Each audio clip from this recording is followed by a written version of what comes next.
તો અન્ય એક હડતાળની વાત કરીએ તો સરકાર સાથે ગુજરાત શિક્ષક સંઘની મુલાકાત જે થઈ છે તે શિક્ષકોની હડતાળ સમેટાવવાના સંકેતો હવે મળ્યા છે। સરકાર સાથે મળ્યા બાદ શિક્ષક સંઘનું વલણ કૂણું થયું છે। થોડી વારમાં હડતાળ સમેટાવવાની જાહેરાત થઈ શકે છે। થોડા સમય પહેલા જ શિક્ષણ મંત્રી ભૂપેન્દ્રસિંહ ચુડાસમાએ પ્રેસ કોન્ફરન્સ સંબોધી હતી અને તેમણે કહ્યું હતું કે હકારાત્મક વલણ સામે આવ્યું છે।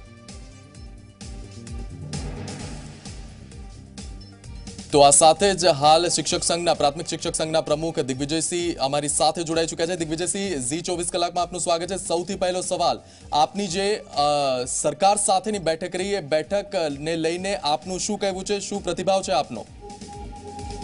સૌપ્રથમ તો અમારી લડાઈ 11 તારીખે ધરણા જિલ્લા લેવલે અને રાજ્યના 15-16 અને આજે અમારી માસ સીએલ અને વિધાનસભા ઘેરાવનો કાર્યક્રમ હતો। એ બદલ 2.5 લાખ શિક્ષકોનો પહેલા તો હું હૃદયપૂર્વક આભાર માનું છું કે જેને એક જ અવાજ ઉપર મારી હાકલ ઉપર મારા રાજ્યના તમામ શિક્ષકોએ જે મને સહકાર આપી અને જે લડત માટેના કાર્યક્રમમાં સહભાગી થયા એ બદલ સૌ પ્રથમ તો મારા રાજ્યના શિક્ષકોને હું આભાર માનું છું। આજે સરકાર દ્વારા અમારો જે કાર્યક્રમ હતો એના અનુસંધાને માન્ય મુખ્યમંત્રીશ્રીએ તાત્કાલિક 3 મંત્રીશ્રીની કમિટી બનાવેલી। એમાં માન્ય શિક્ષણ મંત્રીશ્રી આરતીભાઈ ફળદુ સાહેબ અને માન્ય નીતિનભાઈ પટેલની કમિટી બનાવવામાં આવેલી છે।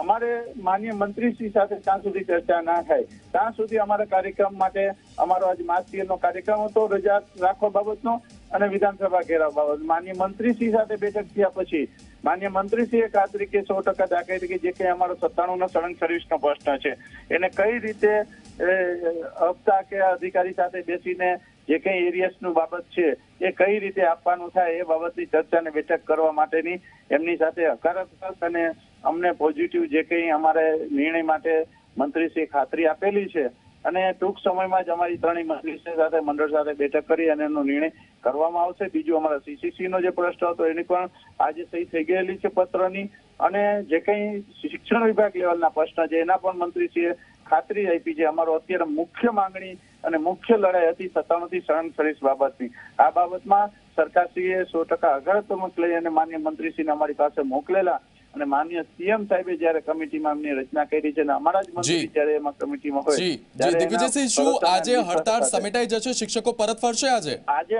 અમારી હડતાળ આજે ફક્ત ને ફક્ત 1 દિવસની માસ સીએલ અને 1 દિવસ માસ સીએલ અને આજે વિધાનસભા ઘેરાવનો કાર્યક્રમ હતો।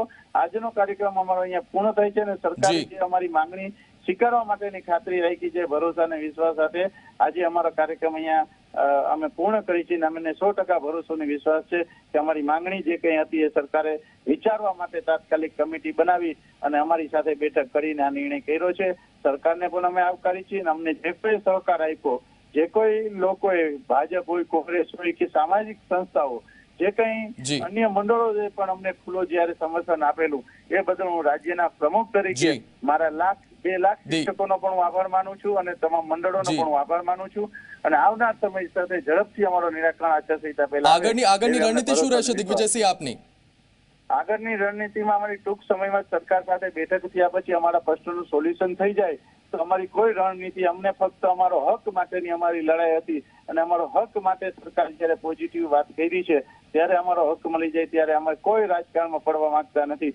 અમને અમારો હક અને એક શિક્ષક તરીકે અમારે પરિવાર તરીકે કામ કરવા માટેની એક જ્યારે ખાતરી આપેલી છે ત્યારે અમારે પણ મોટું મન રાખી અને અમારો પ્રશ્ન સોલ્વ થાય એ અમારા માટે બહુ મોટી બાબત છે। બાકી હવે પછીનો અમારો પ્રશ્ન સોલ્વ થઈ જાય તો અમારો કોઈ કાર્યક્રમ રહેશે નહીં। જી દિગ્વિજયસિંહ, આભાર આપનો અમારી સાથે જોડાવા બદલ। તો ગુજરાત પ્રાથમિક શિક્ષક સંઘના પ્રમુખ દિગ્વિજયસિંહે ઝી24 કલાક સાથે વાતચીત કરીને તેમણે જાહેર કર્યું છે કે આ કાર્યક્રમ તેમનો અહીં પૂર્ણ થાય છે અને આ હડતાળ હવે તેઓ પૂર્ણ કરી રહ્યા છે। ઝી24 કલાક સાથે એક્સક્લુઝિવ વાત કરીને તેમણે આ વાતની જાહેરાત કરી છે। થોડા સમય પહેલા જ શિક્ષણ મંત્રીએ પ્રેસ કોન્ફરન્સ કરી અને હકારાત્મક વલણ શિક્ષક સંઘનું હોવાનું કહ્યું હતું જ્યારે તેમને પ્રતિનિધિઓ મળવા ગયા હતા। આ સરકાર સાથેની શિક્ષકોની બેઠક મહત્વપૂર્ણ હતી કારણ કે જે રીતે સવારથી શિક્ષકો શક્તિ પ્રદર્શન કરી રહ્યા હતા, વિધાનસભા ઘેરાવનો અને માસ સેલનો કાર્યક્રમ આપ્યો હતો અને જે બાદ ઉગ્ર દેખાવો થયા અને જે વિરોધ પ્રદર્શન સરકાર સામે કરવામાં આવ્યું તેને લઈને આ બેઠક ઘણી મહત્વપૂર્ણ હતી અને હવે સરકારે આ મુદ્દે પ્રતિનિધિઓ સાથે બેઠક બાદ નિર્ણય લીધો છે કે તેમની જે માંગો છે તેમાંની એક એવી સીસીસીની પરીક્ષાની મુદ્દત વધારી દીધી છે અને સાથે જ જે બાકી માંગો છે તેના પર નિર્ણય કરવા માટે ટૂંક સમયમાં જ મંત્રીમંડળની જે કમિટી બનાવવામાં આવી છે તેની બેઠક મળશે અને ત્યારબાદ ચર્ચા વિચારણા બાદ તે તમામ બાબતોનો પણ ઉકેલ લાવવામાં આવશે.